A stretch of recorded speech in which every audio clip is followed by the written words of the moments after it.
Hello and welcome to a new episode of the Cradle News Roundup, coming to you live. My name is Esteban Carrillo. I am the news editor for the Cradle, and as usual, I'm joined by my colleagues, content creator and column and writer for the Cradle, Karim Shami, and columnist and host for the Cradle Arabic podcast, Mohammed Hassan Suaidan.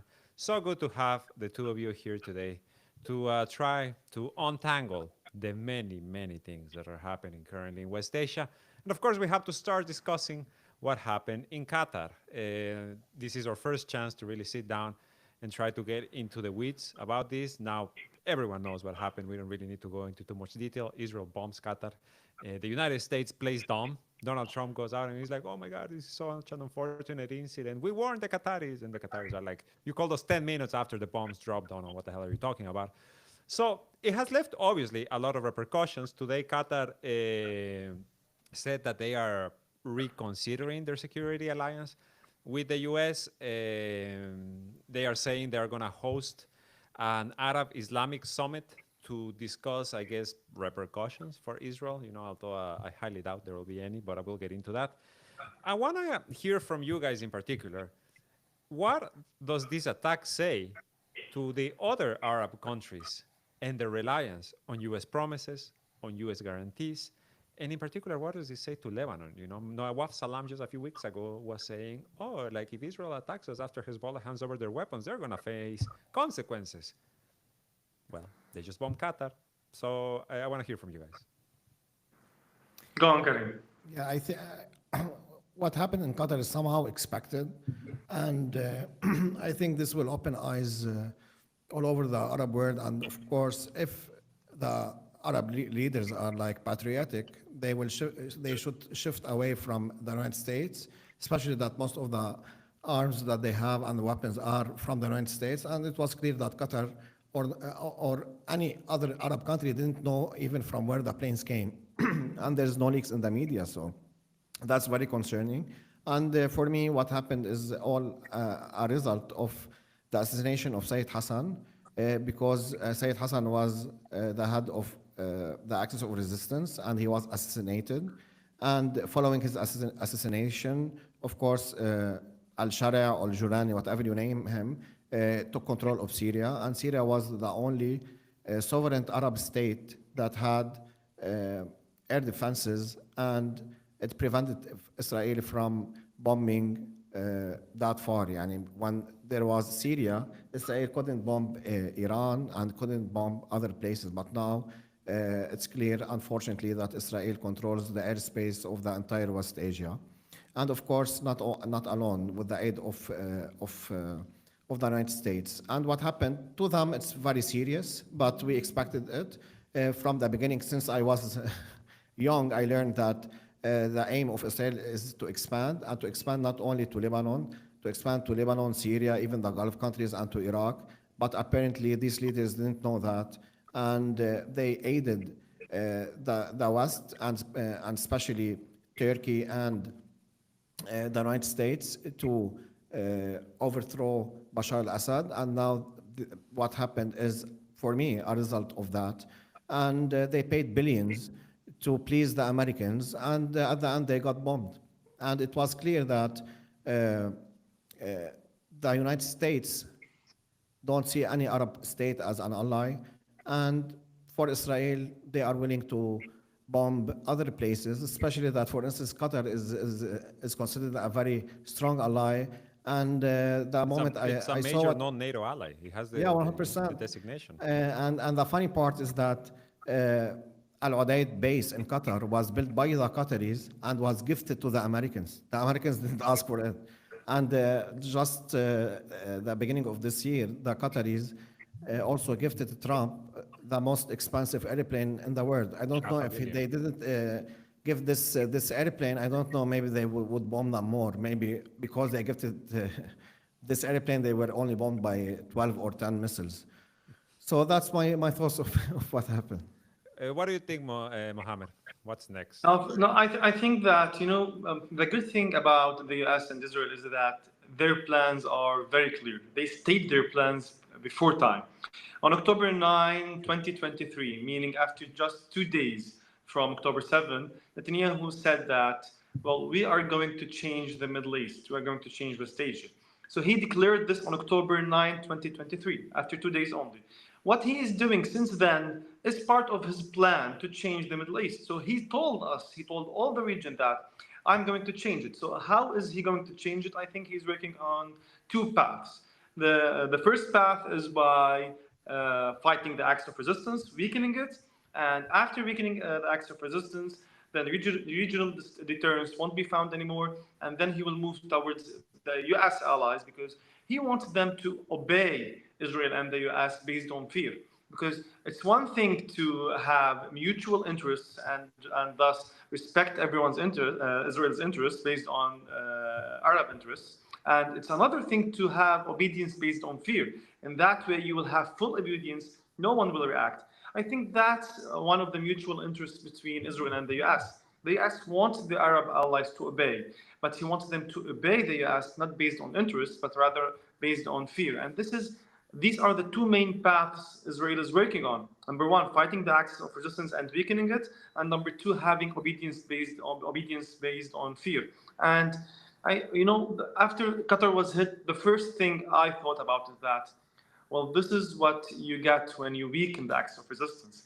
When the axis of resistance is strong, all the region is protected from Israeli attacks because the axis didn't only protect its own countries, it didn't only protect Iran, Iraq, Yemen, and Lebanon, but rather it was regional deterrence. All countries of the region were protected because the axis had deterrence. When you weaken it, when you weaken the axis, this is what you get.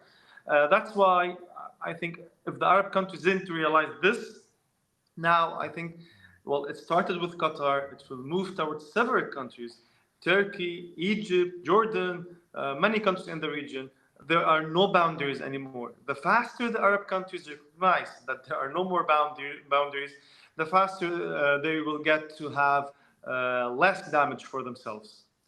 So a few details about the bombing. First of all, Hebrew media reported that it was about 10 planes that launched over 10 missiles, that they flew over the airspaces of Syria and Iraq, essentially controlled by the US and Israel, of Jordan, same, of Saudi Arabia, and possibly of the UAE as well. Although today, Saudi media, the New Arab in particular, said that they spoke with people who told them that the Israeli jets crossed the airspaces of Iraq, Jordan, Syria, Saudi Arabia, as well as Kuwait.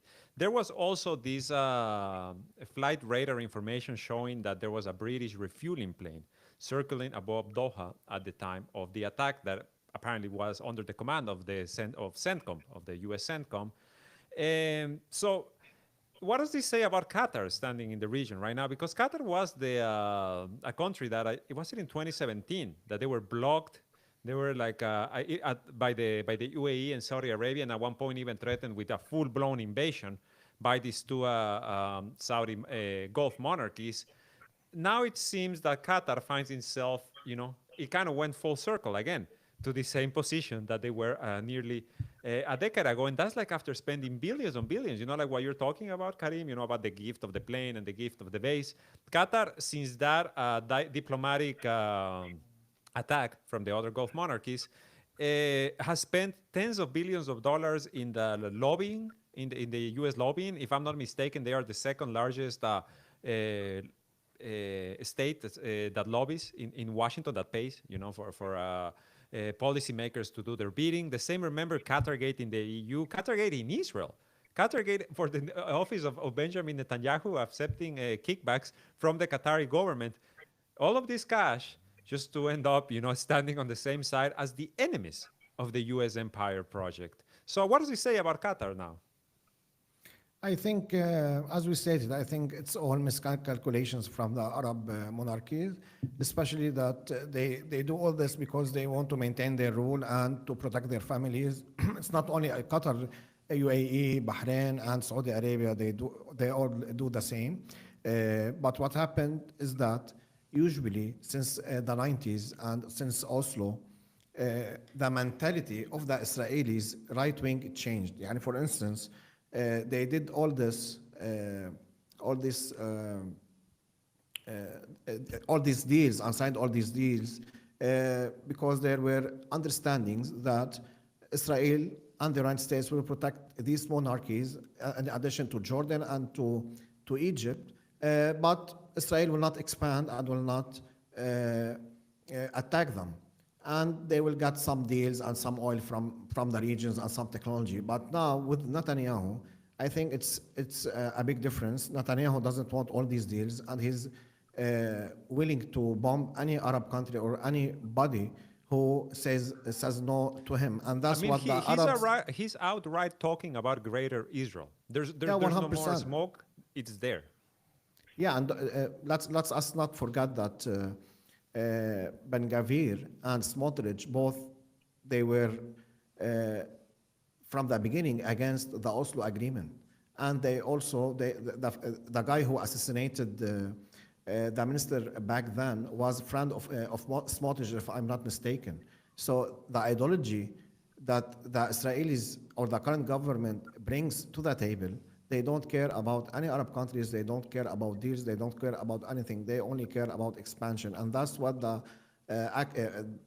Arab monarchies or the Arabs that allied with the United States, I think they failed to acknowledge at the beginning.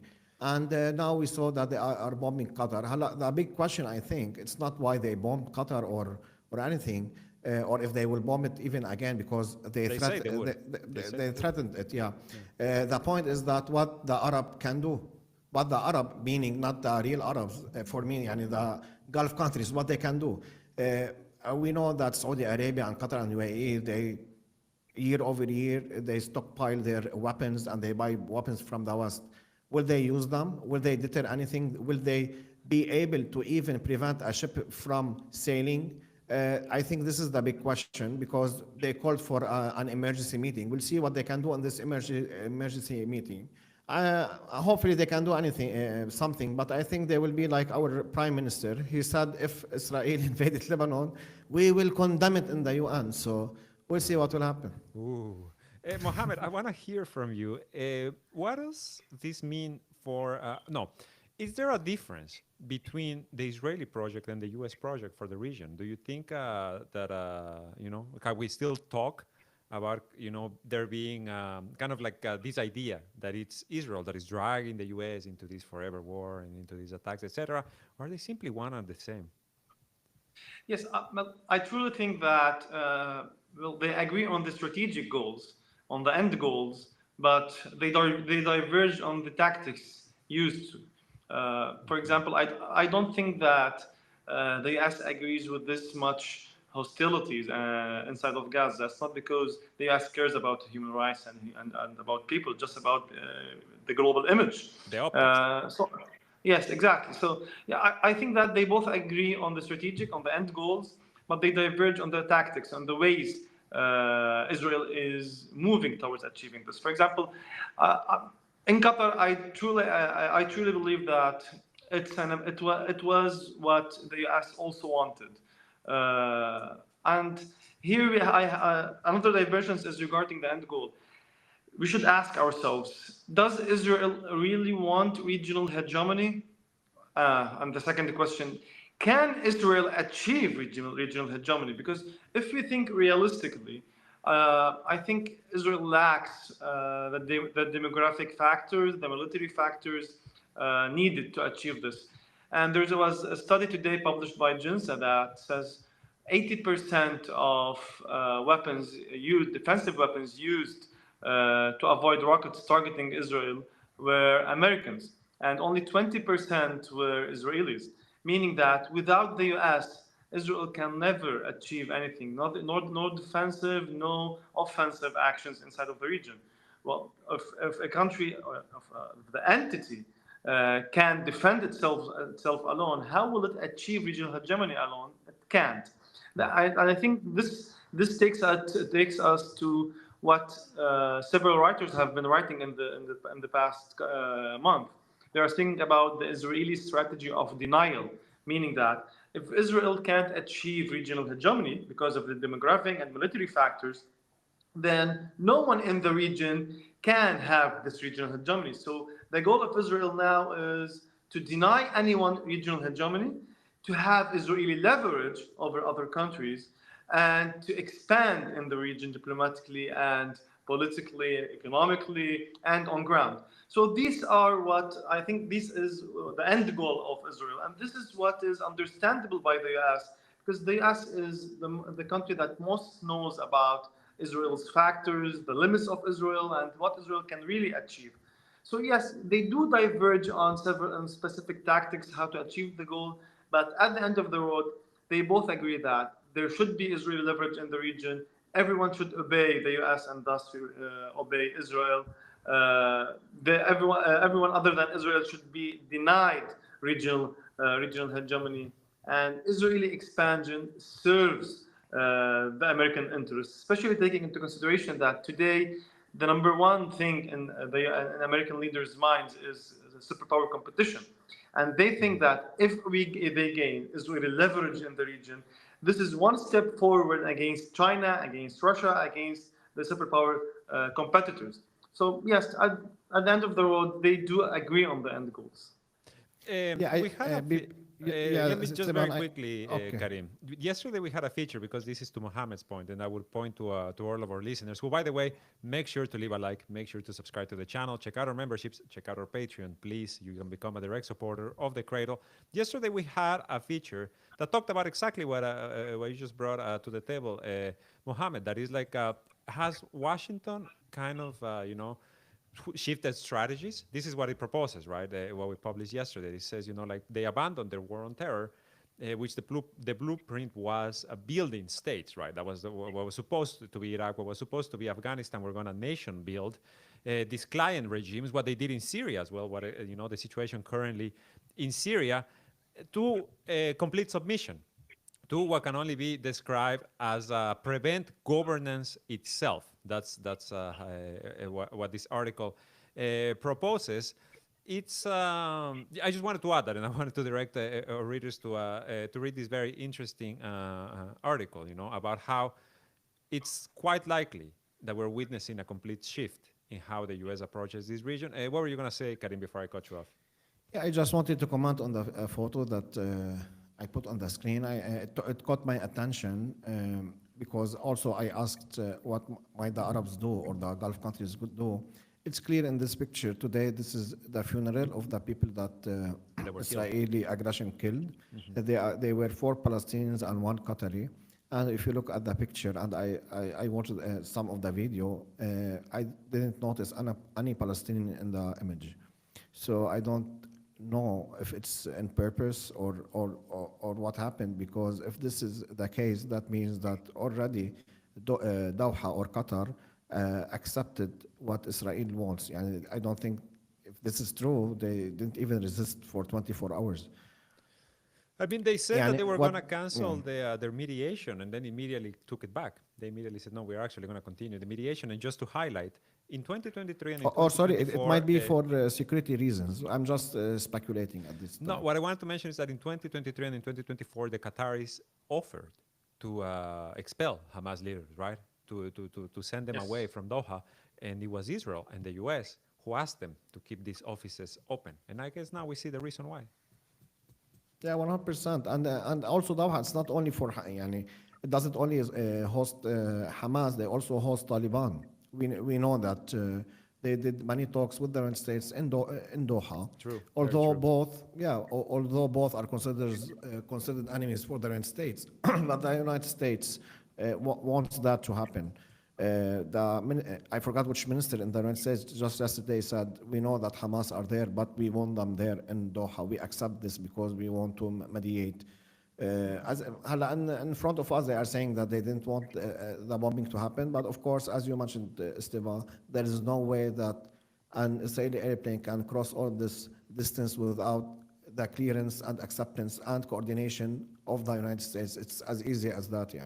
It's unbelievable, completely. Yes, not only that, the US always thinks that if Qatar stops supporting or stops mediating, what's the substitute? There's no substitute, number one. And if Hamas doesn't have a Gulf country that's on its side to a certain limit, then it will be all of Hamas will be in Iran's hands. So it won't have any country in the region rather than Iran to support. So the US believes it's an American interest to have some Qatari influence over Hamas, because the substitute was only Iranian influence. So it wants that. And you know, the ironic thing is that Arab countries used to think that if you have American bases in your country, this will protect you.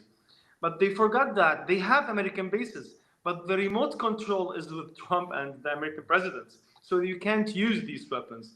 What they haven't been told is that all these bases aren't to protect the Arab monarchies, aren't to protect the Arab countries. It's to protect the Arab interests, and it's to serve the Israeli interests. And if you see how, for example, how Israel killed Sayyid Hassan Nasrallah, it was said that the several 250, not only the killing of Sayyid Nasrallah, and the war on Lebanon, they used 250 fighter jets that went from Israel, from Greece, and from Cyprus.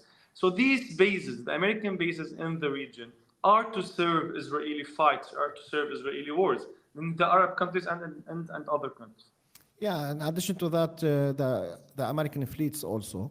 And I just want to mention Qatar is an also exception in this case because they also built a base for Turkey and they invited Turkey, but eventually none of this helped.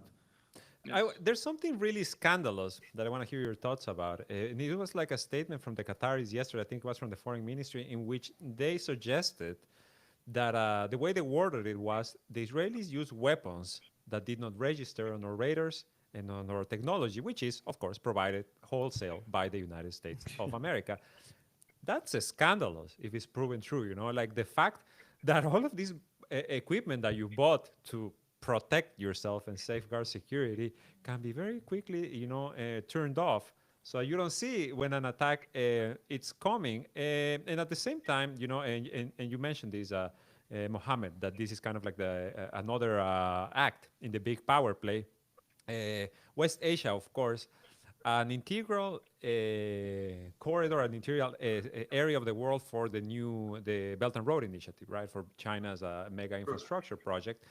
And the United States is really doubling down on trying to cut off this, you know, across the world. We're seeing it, for example, in Venezuela, the whole thing in the Caribbean. That is the end goal. What's happening in Nepal as well, you know, like all of a sudden China and India are getting friendly with each other, and then there's a color revolution there. And in West Asia, well, you know, it's kind of like the Arabs are being told, right? Like the Arab monarchies are being told, like you either obey or, you know, look at Syria, look at Libya, look at Lebanon, look at whoever. And do you think this is going to affect the Hezbollah disarmament talks in Lebanon? Do you guys think that this is going to have a, you know, a snowball effect for that? No, first, just let me comment a small thing. Go ahead. You know, when you spoke about the radar, I have a question for you guys. If Qatar forces caught the airplanes on the radar, will they use the rockets to down these planes? That would be poetic. That would be poetic. I have another. I have another answer. I don't think they are even capable of this. I think they are fully dependent on the United States. I don't press the even. button, They I'm have the sure. expertise to do that. Yeah, Saudi yeah. Arabia maybe, but Qatar, Bahrain, I don't think such countries, because they are fully reliable on that. And as I mentioned, people should comprehend this. They built the bases and invited the Americans. The United States paid $0 for the Qataris, and they did the same with Turkey. They invited them because they know that they can't protect themselves. And there's a very important point that we often don't talk about because it happened many years ago. We have to know that Tamim, who's currently the Emir of Qatar, which is like a king, but he calls himself Emir, he came to power by overthrowing his father. There's no trust within the family, there's no trust within the government. And the same in Saudi Arabia. We all know that Mohammed bin Salman was not the crown prince. Suddenly, we woke up, he's the crown prince. So these countries, they don't like to give power to their own people or to people that even are in their families because they don't trust each other. They prefer to pay for a foreigner to protect them. That's a big issue also in the region that's many times not mentioned. We have to read the brief history, how these people came to power, to know why these countries act and are what they are today. Do these Gulf monarchies, any of them have like Russian or Chinese equipment at all? To my knowledge, in the 80s, Saudi Arabia tried to purchase, or they purchased medium-range missiles from China, and they were punished by the United States. People can go read about it. Yes, no Arab country dares to buy Russian or Chinese weapons. Turkey did it once and got sanctions because of it. Yeah, the only exception that has like this ability, or they give it this ability, is Egypt. But the rest are all Western-made technology Yeah, and equipment. that's true. That's insane. Well, I mean, to go back to what I asked you, maybe we can, move from Qatar after this. Do you think this is going to have any effect on the Lebanese government's position in regards to the Hezbollah disarmament? Today, the U.S. gave them $14 million, which is, chump change, essentially. I'm sure Thomas Barak found that in between the cushions of his sofa. Uh, And, to help the Lebanese army disarm Hezbollah. it didn't give. It said that it wants to give. Ah, well, So, then never mind. yes. Yes. So it's I think, well, if we only collect the American promises over the past years, Lebanon will be one of the richest countries in the region. So it's till money reaches the Lebanese army, then we can speak about the money. But regarding this armament, I really don't think that what happened in Qatar will affect the Lebanese government's stance. In Lebanon today, you have vertical division over opinions. No matter what happens, and the maximum is happening. You have Israel that's inside the Lebanese lands. You have targeting inside of Lebanon. You have the land, the air, the sea. It's all occupied by Israel. And the Lebanese government isn't changing its stance. So whatever happens in the region, it won't change its stance. Today, the Lebanese government doesn't reflect the Lebanese interests. It only reflects the American interests. Based on that, no matter what happens. And on the other side, you have a resistance that it's saying, well, we will not surrender, we will not give our weapons, no matter what the costs are. So you have these two divisions, a vertical division between two opinions. No matter what happens in the region, nothing will change. But rather, everything is happening. It's only giving the resistance more reasons to stand by its decision, stand by its weapons, uh, to stand by what it believes in. And I think Israelis are only giving today Hezbollah and the resistance reasons to protect these weapons. I agree with you. Yeah, I think those images, Karim, they're from this morning, yes, right? In the yeah. Bekaa and in the These south. are from today. They bombed Bekaa and the south, and they bombed like highways, and they killed people also. And to answer your question is mainly about the government. I think the government it doesn't care about anything except disarming of Hezbollah. This government came and was formed suddenly, and I think Hezbollah in the past 2 years they did many strategic mistakes. One of them accepting this government, and why I'm saying this, it's I also almost repeat myself every time on the podcast about this, because Lebanon is not like a very happy country. We have many problems, and I think if you ask any Lebanese person, except if he's like from the Lebanese Forces Party, if you ask him, do you want weapons to be removed or electricity? Do you want weapons to be removed or water? Do you want security? Do you Or want your the roads to savings be back. yeah, you're saving back. There's many problems. If this government was trying to achieve many goals at once, and one of them is disarming of Hezbollah, yani people would understand, but this government is doing nothing except trying to disarm Hezbollah, although a Lebanese child will tell you this might lead to a civil war, but they don't care. Yani we have Nawaf Salam, he came to power out of the blue. Yani I knew about his existence from the international court. And like after a few months, he came to Lebanon. And that's what he wants. He doesn't care if hundreds of thousands of Lebanese died, but he wants to please the American by giving them Hezbollah weapons. And $14 million is nothing. يعني Under the we claim know that yes. no, I was just going to say under the claim that this is going to bring security to Lebanon, and I actually wanted to Yeah, ask you, Karim, prosperity, yeah. like how after what happened in Qatar, what is like your Sami Gemails and your Samiri Jajas, what are they going to go out and say on MTV, or on LBC? Like, what is their argument now? To be honest, they are very good at this. They have like special people to tell them what to say. يعني except Ismail, because I think he's incapable of this, even if He's a he very trained limited himself. character. Yeah, he's He's very limited. very limited mentally and in politics. But they know what to say. They are not stupid at all, and they know how to manipulate people and the masses, and they know how to make one feel that if you're for instance Christian or a Sunni or a Durzi from this specific place, if you don't follow me, people will come and slaughter you. You have to be with me. I am the one who protects you. You don't know what they are planning for you. This is the same tone that we heard in Lebanon in the early 2000s, and now we are hearing it again. And these people also, they are willing to kill and to destroy the country just to please, not only please, just to see a smile from Trump. It's getting so crazy. I don't know why they do this. Just to please the American, and you are willing to sacrifice everything for the Americans, For nothing. and let us not forget that they have no problem with Israel. يعني, there was a viral video that happened 2 days ago in Lebanon.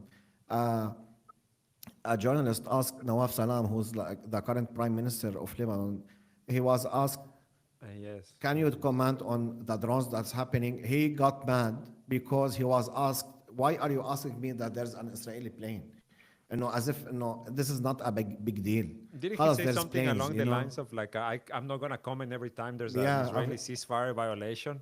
Yeah, although he wants to remove the weapons of Hezbollah. And I just want to comment the final thing is that the problem now is not only Israel. We have a problem coming from Syria. We have many problems in Lebanon. They want to release the people that are convicted as ISIS members or Salafists in the jail. This also affects the internal Lebanese politics and people. Yani if the United States and Israel, let's say now we trust them and they give us a guarantee, nobody can guarantee what will happen inside Lebanon. We saw what happened in Sahel and we saw what happened in Suwaida. And just yesterday, the Kurds and Sharia forces or new Syria forces started to bomb each other, and Kurdish people died and Syrian security forces died. So there is no guarantee in this. So at this point, you're asking us to hand our weapons. That's crazy. Lebanon will be eaten in like 24 hours. There will be no Lebanon. Let me tell you something. In American literature, there's something called stupid but beneficiary. I think that in Lebanon we have a lot of these. These are they used to in the U.S. They used to during the Cold War era they used to call the leftists in the West that agree with the Soviets as stupid but beneficiary for the Soviets. Today, when you have social media, anyone stupid can benefit the US. You just have to abide by the propaganda to spread a certain narrative, and then you are the very good recipe of stupid and beneficiary guy. In Lebanon, we have these. It's a much more polite way of saying a useful idiot, but I Yeah. appreciate the academic intervention from Mohammed. Guys, we have over 200 people watching when we only have 100 likes. That just breaks my heart. I know you guys are missing the ladies. Everyone in the comments are missing Charmaine. They're missing Sima. Well, leave us some likes so they can come next week, Although we have, we are so glad to have Mohammed here with us today. Let's move on to Yemen. Let's move on to what happened in Yemen. The brutal attacks from Israel yesterday in Sana'a. I'm not sure if they have bombed today. Again, they are bombing Yemen at this point nearly on a daily basis. They claim they hit Houthi terror camps and military training camps and propaganda offices. What they really hit residential neighborhoods, government buildings, at least one medical camp, and the offices of two newspapers. completely common now for Israel on any day of the week to bomb journalists, to kill journalists, to bomb newspapers, to bomb TV stations as they are on air, etc. We have seen it countless times. At least 35 people killed from the last toll that I saw. Dozens upon dozens injured. I mean, you're seeing the images right now. This attack, obviously, doesn't draw the condemnation that, for example, the attacks in Qatar do, or when Iran, fires missiles at Israel, or etc. Right, or like the attacks in Lebanon we just saw. There really is a tale of two narratives, right? So, Karim, what is the latest from Yemen? I know you are our Yemen expert here. Yeah, what happened yesterday also, all of you, I want to add one thing on what you mentioned. They also bombed a bank. And we mentioned before that I think in intelligence, Israel lacks solid intelligence in Yemen. That's why they always bomb residential buildings and like residential infrastructure, such as you mentioned, banks and other places. And previously, they used to bomb the gas and oil storage in Hodeidah to make a big image that they targeted something. But this also, many people know that I am not usually that optimistic, but in Yemen it's different. I know people died, and I know Yemen is still suffering not only from Israel, but also from Saudi Arabia and from UAE. They are in danger because of these two countries. And of course, from the Fifth Fleet in the Red Sea, the US Fifth Fleet in the Red Sea. But the bombings that I saw and what's happening, this tells us that Yemen as a military and as a political body is still very strong, and they are day by day they are working to improve their weapons. And we saw that in the recent 2 weeks, they sent a missile that had cluster munition, and they sent also several drones, one of which reached Ramon Airport in South Israel, or near Eilat. And till now they maintain their siege of Eilat port, or we know that any ship or Israeli-linked ship that is passing through the Red Sea is being bombed. And yeah, but unfortunately, the only thing is that now Yemen is also alone. Israel managed to attack each and every piece of the axis of resistance alone, and unfortunately, they managed to stop all the attacks except the Yemeni attacks. So I have hope in Yemen, not only now, I have hope in Yemen in the coming years for their influence to change the mentality of also the Gulf countries, because what happened in Qatar should change something, because the problem also in the Arab mentality or Arab countries, that each two countries or each country or each a bunch of countries, they have their own national security. The problem is that there is no national security for the Arab countries as Europe or the United States or other places in the world. We have 22 Arab countries, and we have a span of 13 million kilometers squared, but till now there is no national security. What I mean by that is that if Yemen is bombed and all the people of Yemen died, the Arabs in the Gulf countries, they act and they say that we don't care. Although this will make them weaker from the south, but they don't think like this. The same what happened, we mentioned it at the beginning.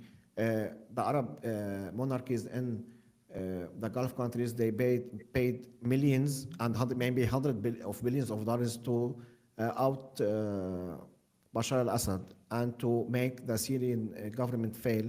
And they succeeded after 14 years, but this led for Qatar to be bombed. So we should sit together, although there's many problems among them, but they, at least in national security, they should sit and change this. And I think Yemen, if it gets more powerful through the year, it will be able to do so. The special thing about Yemen is that it's the only country in the region that challenged the US two times in the past 2 years. The first time is when it challenged the American narrative regarding hegemony. Because when the US defines its international hegemony, or when it defines itself as being a great power, part of this definition is the US being able to protect the main choke points at the sea. Part of its definition is to having hegemony over the seas. When Yemen started controlling the Red Sea, starting controlling the Al Mandeb Strait, then it challenged the US narrative regarding hegemony and superpower. And the second time it challenged the US is that when the US declared a war on Yemen to stop its assistance towards Gaza, it failed to do so and it retreated, and the Yemenis continued supporting it. So Yemen is the only country in the region that challenged the US two times in the past almost 2 years, and the US failed to accompany Yemen. But yes, exactly. They kind of left Israel standing alone. Our dear Sima sent me a message right now, some quotes from Abdul Malik Al Houthi, and I think a couple of them are actually very worth listening to. He says, not a single Arab state among the normalization countries has announced severing ties with the Israeli enemy over its actions in Gaza or in Qatar, Syria, Lebanon, and Yemen. The problem is our Islamic world is that solidarity is reduced to a few lines of verbal support and then ends there. And then he says, and this is a killer line, the strategy of relying on statements is practiced nowhere else in the world except among Arabs and Muslims, and no nation under attack presents this as a useful response. It is a staggering stupidity and blindness without equal to meet Israel's violations with a few lines of text and consider the matter finished without any real action. I mean, I would say the Europeans do something similar as well, but I guess they have this. They don't have this national connection or ethnic connection to what's happening with the rest of the region in West Asia. They see everyone as a bunch of savages who would threaten the European garden, as Josep Borrell used to call it. But yeah, I would go as far as to say Yemen is really the only country in the world that is standing up not just against U.S. hegemony, but like in support of what is supposed to be international law, right? Like all states have the duty to step in when a genocide is taking place, and absolutely no one is doing it. We are seeing right now the global Sumud flotilla 2 nights in a row comes under attack from drones, and they, of course, they continue. They have confirmed that nothing's gonna deter them. Why aren't they getting the support of a navy? Why isn't the Turkish navy sailing with them? Why isn't the Tunisian or the Algerian navy sailing with them? Why does it have to be just like this little, a bunch of civilian boats that are essentially going towards an enemy that has already threatened to jail them, in their terrorist jails, or just possibly do worse? It's a big question with a simple answer, because they are either in their places because the Israelis and Americans appointed them to be there, or they are simply afraid. And as I mentioned, there is no national security for these countries. They don't know how to act. They never acted. And even the axis of resistance, they didn't act, they only react. I think this is the main problem that we are facing as Arabs. We wait for the Americans and the Israelis to do something, and then we will think how we can react or act. And most of the reaction is, as Said Malik al-Houthi said, it's by text. They condemn, they write text, and they use the UN. Although nobody believes in the UN. Wallah, nobody believes in the UN. And maybe the UN is maybe can benefit countries in Europe, can benefit maybe countries in the Caribbean, but here in our region, UN is nothing. All what UN does in this region maybe is that it provides you with some maps and some information that you can rely on as a journalist, not as a politician or as a head of state. That's what the UN does in our region, and that's my thoughts. And that's us not forget that Israel managed to attack directly or indirectly Tunis in the past week, and they attacked Yemen, Lebanon, Syria, Qatar, and maybe other places that we don't know of, and of course Gaza. And Israel is a very small country with a population of 9 million, and not all of them are like Israelis. Some of them are from Arab 48 and others. But they act.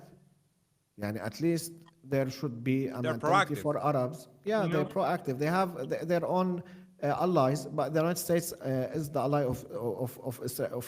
But they made the United States ally of Israel. At the beginning, it wasn't like that. At the beginning, France took over and did everything. Later on, after the assassination of Kennedy, the United States started to protect Israel. Also, Arabs, even though they say we are weak, there's other options. You can be ally, you can make a lobby in such countries such as China, maybe Pakistan can help you. They have nuclear weapons, they have military capability, as we saw at the last May. But the Arabs, they don't, as if they don't want to do it. Or the simple answer that I stated at the beginning, they are all appointed by the Israelis and the Americans to protect Israel, and that's what we are witnessing. They didn't, yani for instance, a country like Bahrain, they didn't even tell the ambassador, go outside our country. When the war ends, come back. They didn't even, they are not even manipulating or using like politics to their people. They don't care. Just like a few days ago, a new ambassador was appointed to Bahrain, and there's photos, and they celebrated them. So that's what's happening in the region. you know, one time I asked a Saudi friend, he's a researcher, that why do you think there is American weapons and American bases in Saudi Arabia? And his answer was, these bases are never to protect Saudi Arabia from outside threats. These bases are only here to protect the monarchy itself, meaning that keeping the ones in power, because they do serve American interests. And this is the main thing. The ones in power don't care about anything rather than staying in the lead, staying in power. That's why they don't act. They always see what protects their chairs, their positions, and that's how they act to protect themselves. And number two, let's not forget, since October 7th till now, the Israelis and the Americans are working step by step to spread fear in the region. Either obedience, or you will get the Israeli hits. So yes, there is fear, there is obedience, there is fear from Israel, fear from losing power. All of these factors are affecting how these countries act. And the last thing I want to say, I don't think we can never speak about Israel alone. Whenever you speak about Israel, you are speaking about a coalition. And when you see the latest report, Jinsa wrote a couple of days ago, 80% of defensive weapons used to defend Israel in the last almost 2 years were American defensive weapons, meaning that only 20% to 30%, I think, were Israelis, meaning that Israel can protect itself 30%. 70% it can't protect itself. That's why you can never speak about Israel alone. You are always speaking about a coalition of the most powerful states, nuclear states in the world. It's an imperial project. Yes, I agree completely with you, Mohammed.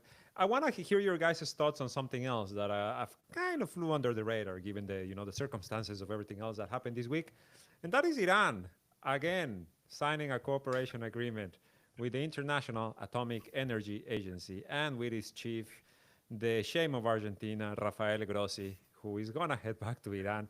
I mean, honestly, at this point, I do not have much to say. Honestly, I'm a Me bit just too. frustrated with this idea that, like, the parliamentarians in Iran are also pissed. They call this like a cursed agreement. They could refer to Grossi as a Mossad agent.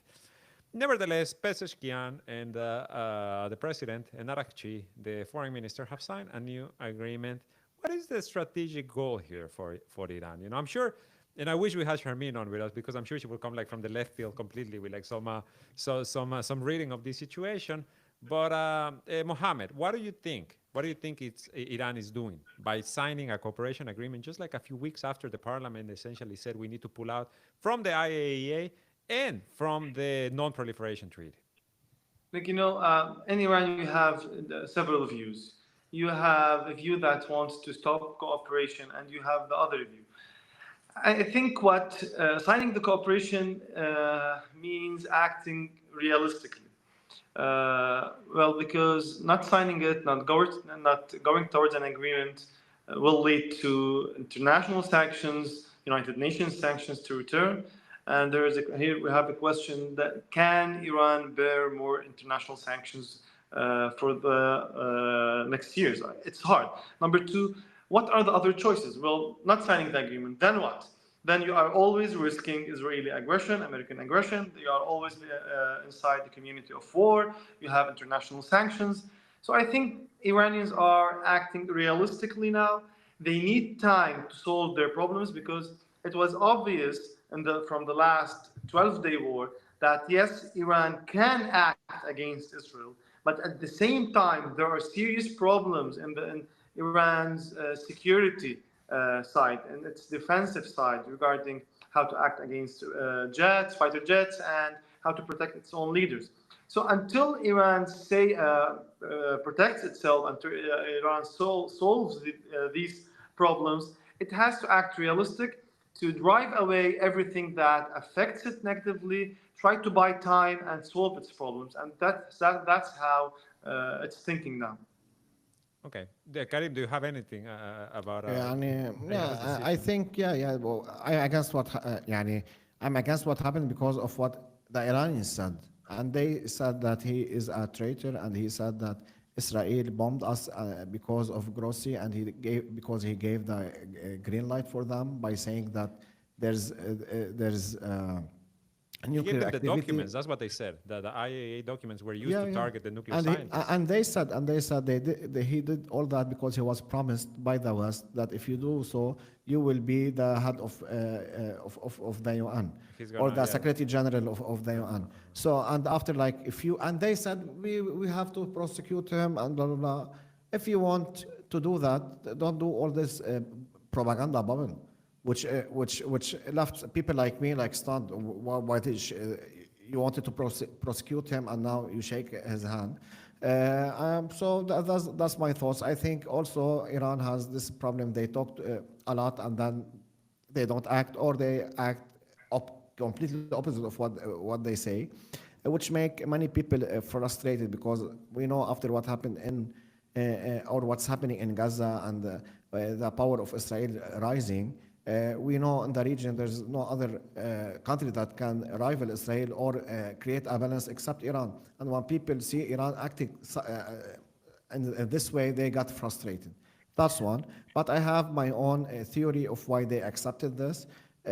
First, we have to know that we have Nawaf Salam in Lebanon, but Iran also have Basikyan. Basikyan is somehow they prefer the West, and people voted for him. He's completely opposite of Raisi. If Raisi was there, all of this, I think, wouldn't happen. That's one. The second thing, in May, I had a chance to sit with a Iranian official who is and was in the delegation of the nuclear deal, the past one and the one that was ongoing before Israel bombed Iran. He said something. I asked him, why you do this? I was very frank with him. He told me also something, that Iran needs the technology. When you sign with the IEA, IEA, no, IAEA. IAEA, sorry. When you sign with them, you will be enrolled with the nations that are active in nuclear research. And Iran, as a nation, when it signs, it will be part of this big research in the UN. Yani, for instance, if somebody in Belgium, for instance, or in any other country invented something or made a research on something about nuclear power or nuclear energy, Iran will be part of this big, how can I say it, big... Cloud of information. Yeah, big cloud, 100%, big cloud of information. They will have access to this information that will benefit them. So I think only because of that they signed. If this is not the reason, I think Iran made a very big deal of what happened, and now after a few months they did the opposite, which is not a good image for Iran. Just let me add just one small thing. To take a proper stance, we have to see what the agreement includes, because there is still so much information about the agreement. Some say that it gives the IAEA accessibility to nuclear sites, while others say no. So to take a proper stance, I think we have to to know Yeah, yeah. what it includes. I'm not against a deal. I'm against that Grossi was inside in the Yes, deal because understood. they made all this. You know what I mean? Yani, if Iran wants to stand its ground, at least they should force them to get another person. You know what I mean? Or another representative. But seeing Arakji again shaking hands with him, and the Iranian government accused this guy of giving the green light for Israel to bomb them. This is somehow concerning for me. So this is what Arakchi said this morning. He said that the agreement validity depends on no hostile action being taken against the Islamic Republic. Well, maybe they should go ask Qatar about that one. If the snapback mechanism is activated, the document will also be nullified. IAEA inspectors have not yet been granted inspection rights. The framework is fully in line with the parliamentary law, takes into account Iran's security concerns, recognizes Iran's rights, and defines a new form of cooperation with the agency. This agreement itself creates no new access beyond the ongoing arrangements at the Bushehr nuclear plant, where access had already been granted. Any future access will be subject to fresh negotiations based on Iran's forthcoming reports. Well, let's see. Let's see what happens. I feel like there is an inevitability that Iran is going to get attacked again. It's not a question of if, it's a question of when. And not even a question of how. We already know how it's going to happen. I don't know if you guys have anything else to add about this. I want us to shift to another topic because I don't want to, we must talk about the situation in Gaza. Truly a catastrophe, something that, week in and week out, every time I find less and less words, fewer words to describe the calamity that the Palestinian people are suffering in there. Yesterday, a video went viral that shows, the desperation of these many thousands or hundreds of thousands of people who are being starved in a deliberate, systemic, man-made starvation campaign, famine used as a weapon of war. Exactly, this is what we're seeing on screen right now. Just apocalyptic, just something that you see in the movies. In any case, the major news of what's happening in Gaza is a BBC report yesterday. BBC, out of all the news outlets, comes out with a report that is based actually on a previous report by Seteo. This outlet, I think is a US outlet, that says that members of an anti-Islam biker gang from the US, many of them former US service members, that they are in control of running security at the sites of the Gaza Humanitarian Foundation, the 8 traps, as they have been described. This blew my mind, and I don't know why. Honestly, at this point, I shouldn't be surprised by any of the horror or the horrific stuff we hear from the U.S. and Zionists of what they're doing in Gaza. But I don't know if you can keep scrolling through the article, Karim, and let's see at the pictures because there's many interesting pictures of who these people are that are running security at Gaza Humanitarian Foundation sites. These very friendly faces are the ones in charge of security in sites where where hundreds of Palestinians have been killed, murdered, assassinated, deliberately shot and targeted. This image in particular make Gaza great again, and behind it, FOB Mar-a-Lago, Forward Operating Base Mar-a-Lago, Donald Trump's favorite place in the whole world. This is T-shirts that they are selling, surfing all day, rockets all night, Gaza Summer 25. This is tantamount of getting the Ku Klux Klan to run security to hand food in Haiti.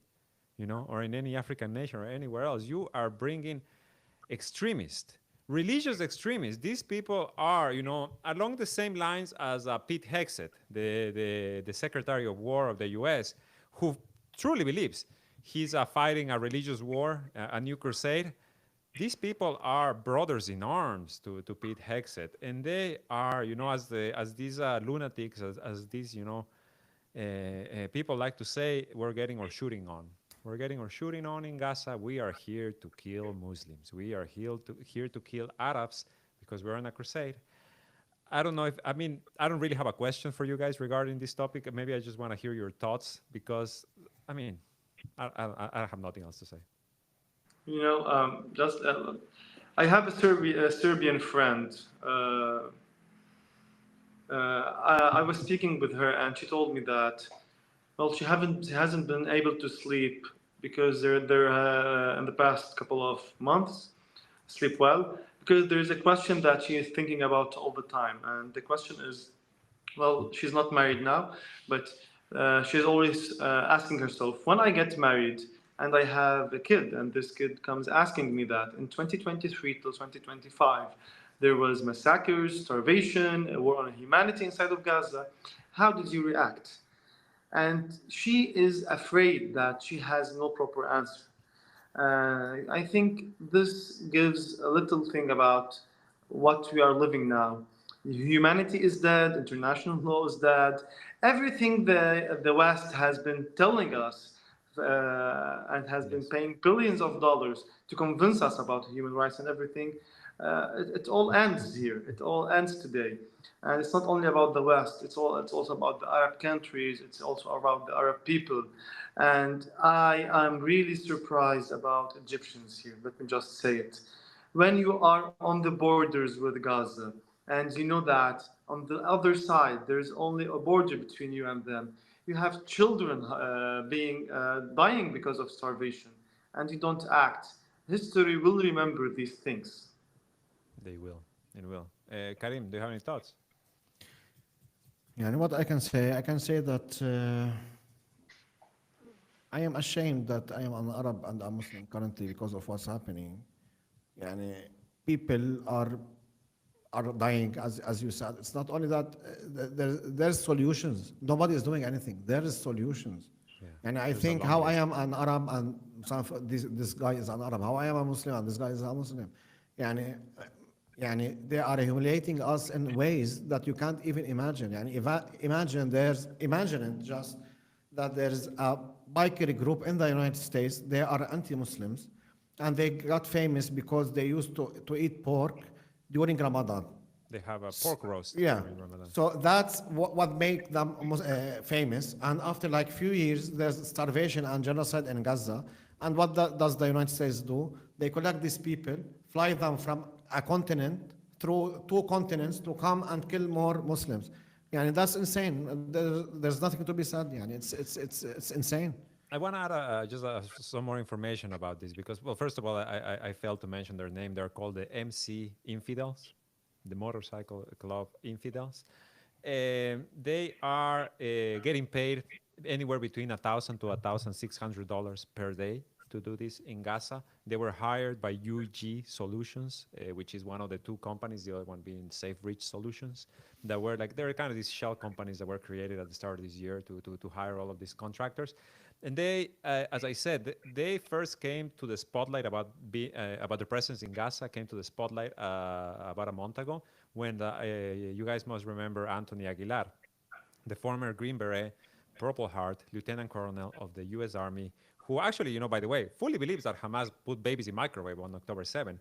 He became the biggest whistleblower of the GHF, of what's happening in the GHF, and he talked about these people, about these the MC infidels, about what they're doing.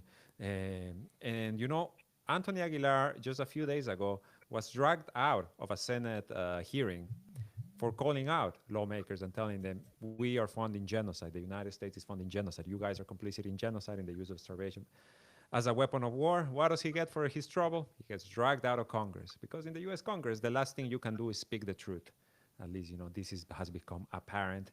I feel that, especially given the events in Qatar now, that it's really unlikely that we're going to see an end to this brutality, that we're going to see Donald Trump or anyone really, like the UN. There's no salvation.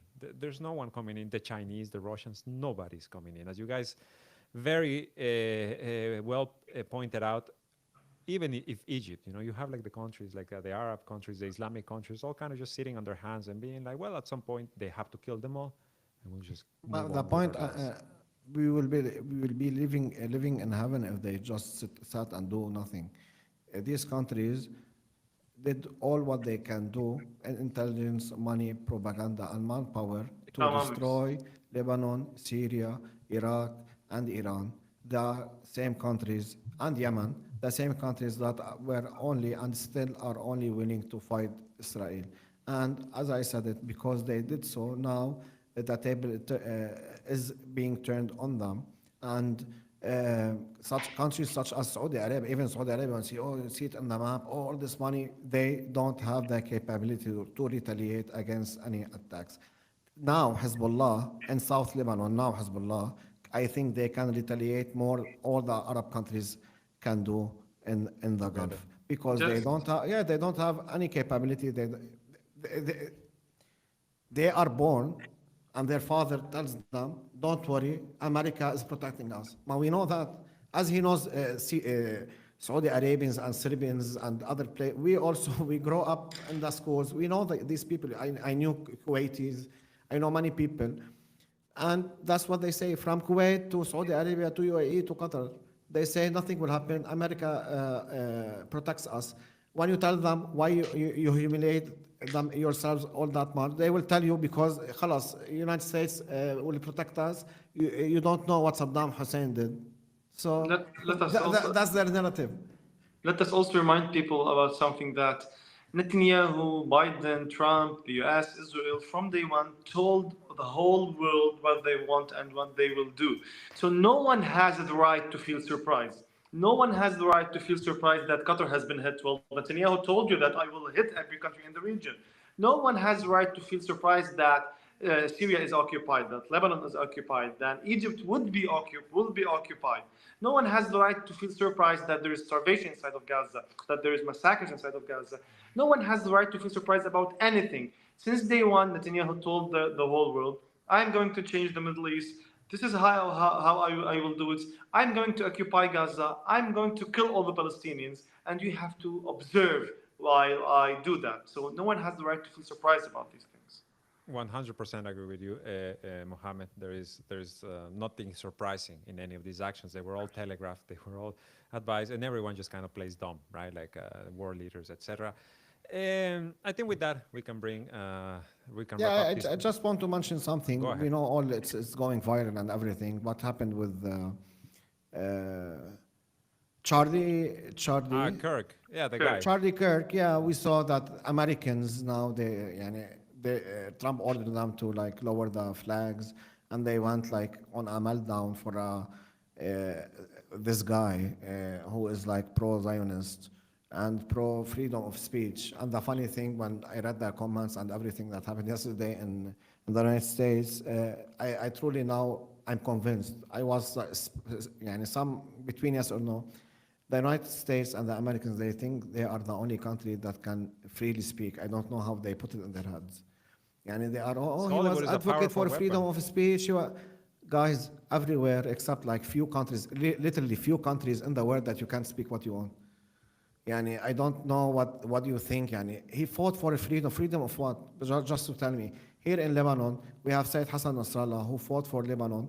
Lebanon was occupied, 12% of Lebanon occupied from the 70s till 2000, and he was able to free 12% of Lebanon. He lifted many people from the poverty. He created roads in the south in many places, and Israel came and killed him. And the same what they did in Yemen, and same what they did in Iraq, and same what they did in Palestine Yeah. to the Palestinians. That's So, what they. yeah, now they are on meltdown. That's what they do to meltdown. us, like everywhere. Yeah, everywhere. I felt as if I am a grandizer or Superman. Yani, after what happened yesterday in in the United States, I was saying, okay, one guy was shot, and this tells us that the hate in American people, they are so violent. I think they spend trillions of dollars to destroy Arab countries. I think in $10 million you can destroy the whole United States. But the problem is not problem, but the point is that there is no, as we say, there is no U.S. embassy in the United States. I can't see many people, so much people hate each other and willing to kill each other because I don't like gays, or I don't like abortion, or guys. Here we want to liberate our countries, and our leaders are being targeted and killed. You kill each other about the stupidest. Sorry, I didn't. Yeah, Over stupid and small things. I mean, I wanted to just highlight very quickly yesterday's shooting of this guy. Honestly, I hadn't even heard his name until yesterday. You know, had no clue who this gentleman was. He wasn't the only mass shooting. He wasn't the only shooting in the U.S. There was another school shooting or mass Yeah, yeah. shooting. Just a few days ago, there was this school shooting at a Catholic school where like a bunch of children get killed. This is an everyday occurrence in the United Too States. much. Yeah. Karim, like you're completely correct. This is a violent society with violent Yeah. impulses that likes to believe that they are, you know, the supremacy. They are the leaders of the world, and they are the owners of truth and democracy and human rights. And you know, Superman and the Avengers are real, and they are from the United States. Yeah, before closing, I want only to mention something very fast. I don't know if also Muhammad wants to comment over something. The videos of Americans at schools, when you see two people wanted to fight and their friends, they make a circle and clap for them and encourage them. This scene is only in the United States. You won't see it anywhere else. Everywhere else, if you see two people or two friends fighting, the instinct of the human being should be to prevent such a fight, not to clap for them and make a circle. Just that's it. I don't know if Muhammad wants to comment over Yeah, something and before I just closing. want to add one thing. I always have, I'm always convinced that for the Western leaders, it's always about white people having much more importance than all other people around the world. That's why you can kill 60,000 people inside of Gaza, and you can kill tens of thousands of children inside of Gaza. You can kill thousands in Lebanon, Syria, Iraq, and all the region, and no one will care about. But if one white man supporting Israel is killed in the U.S., then this is where you hear all the voices in the West just shouting against such events. So, guys, we have 60,000 people in Gaza killing. I wish I hear your voices here like I hear your voices there. And you know, 60,000 is the bottom. Yeah, 60,000 is that's where the it bottom. Yeah. starts. And It's where it starts. you know Sure. what's funny? That they have the capability to come and kill people thousands of kilometers far from them, and the shooter was inside a university. Until now, they don't know anything about it. They arrested two This people and raises let two people go. concerns. Maybe it's like a foreign operation to implement some things in the United States. Indeed. There is one real shithole country, and it's certainly not ours, and it's certainly the one that is causing a lot of pain across the world. I think we can wrap it up for this week there. I want to thank everyone so much for joining us today. Make sure to leave a like. That really, really helps. We need to get this podcast to as many people as possible. Leave a comment as well before you go. I was reading all of your comments today. We didn't have a single super chat today. It seems our viewers are really looking to make me sad today. I think you achieved that. I'm kidding. I'm very glad. I'm very glad. They hate man. They hate men. They hate men. They only like the women. So next week for sure we need to have them back. Nevertheless, thank you so much for joining us. Thank you, Mohammed, for joining us as well. I look forward to the next time. Hopefully, it's soon. Make sure to go check out the Cradle Arabic podcast as well, where Mohammed is the host.